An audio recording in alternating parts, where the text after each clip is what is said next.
দর্শক, আজকে ভুলভাল কিছু কথা নিয়ে মিলেমিশে বিনোদন পেজে আমি মোস্তফা কামাল আবারও হাজির। আমি আমার পার্সোনাল লাইফের বিষয়ে কিছু কথা বলবো। অনেক আগের কথা, পুরাতন কথা, যে কথাগুলা কেউ জানে না, আর এই কথাগুলা কেউ জানতেও চায় না। আমি আমার ছোটো ভাইকে এই কথাগুলো শেয়ার করব।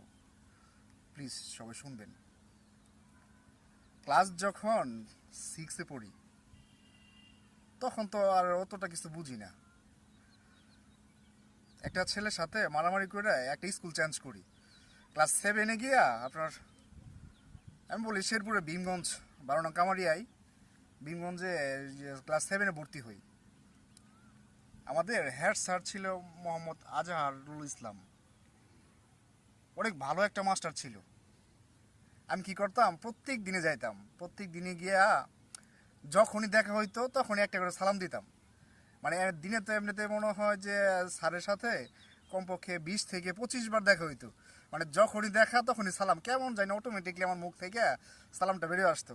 পরে একদিন সে স্যার আমাকে ডাকলো অফিস রুমে, যে মোস্তফা শুন, মানুষ কয়বার সালাম নেয়, হ্যাঁ, তুই যে যতবার দেখোস আমারে অতবারই সালাম দেস, এর মানে কি? আমি তখন কি বলবো আসলেও, এই সালাম বিষয়টা আমার মানে দিতে দিতে হয়ে গেছে। আমি আর মনে হয় দেখলে আমি আর যে সালামটা মুখ দিয়ে আসে আমি আটকাইতে পারি না।